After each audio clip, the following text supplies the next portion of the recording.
Hi, and welcome to Brew Report. My name's Lawrence, and each week I take you on a fresh adventure in the world of beer at brewreport.co.uk.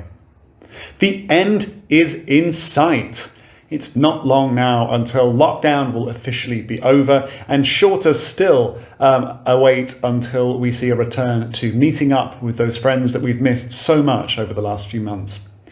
At the end of March, once again, we will be able to meet up with people outdoors in groups of up to 6 people. And in the spirit of finding a refreshment for those tearful meetings after many months apart, I've been scouring the supermarket shelves to find you the best value beer to take away as a traveller when you're about to have those meetups.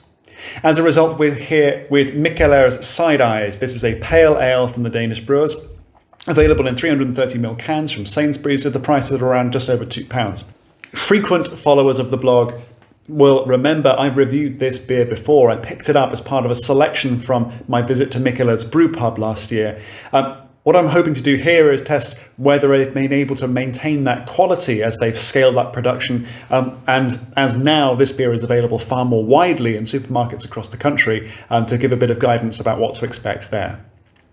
So to start off with, we have some fairly, we have the standard Mikkeller design. It's very poppy, it's very fun, it's colourful, it's bright, it's playful, it's inviting. It's a pain in the arse to photograph because the lettering on the label stretches all the way around the can. But aside from that, for people using Untapped, it's actually pretty good.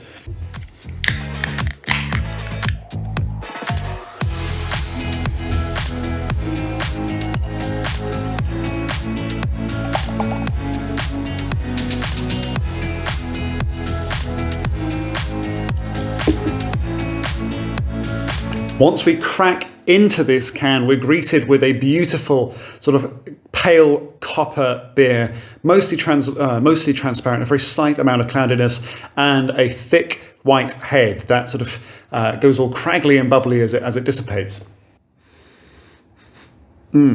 So there's a ton of grain malt on the aroma, as well as oodles of that sweet, juicy tangerine fruitiness. It's a beautiful mix of hops and malt. Not overly complex, but I think in a beer that you're getting for just over a couple of quid from the supermarket, that's pretty good going.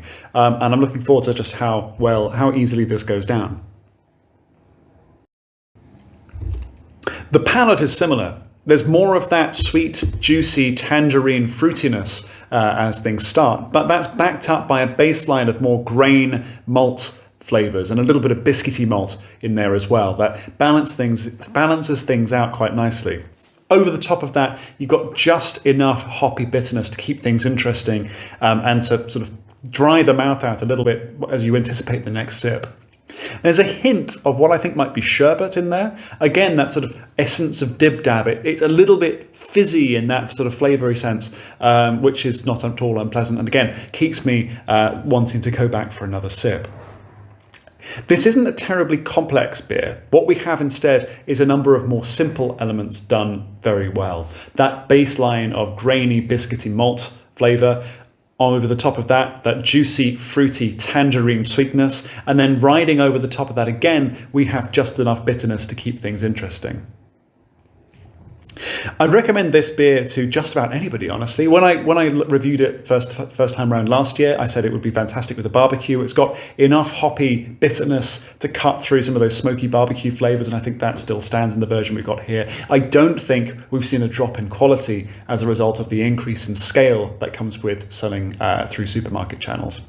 I think this would be a fantastic beer for those people who are not entirely new to the world of craft beer, but are looking to push their horizons out a little bit, maybe try something from from an overseas brewer. This is a great opportunity to try something that's quite accessible from a highly skilled Danish brewery.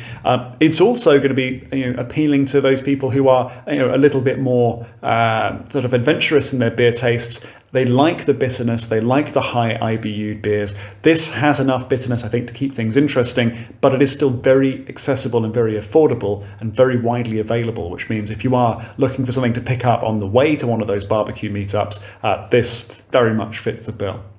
That's what I thought of Side Eyes Pale Ale. What I want to hear now is, what did you make of it? What did you think when you tried it? Do you disagree? Do you think there are other better value supermarket beers out there available that I should try next? Whatever your thoughts, let me know in the comments below or drop me an email. And as always, you can find fresh reviews from me every week at brewreport.co.uk. And until next week, happy drinking.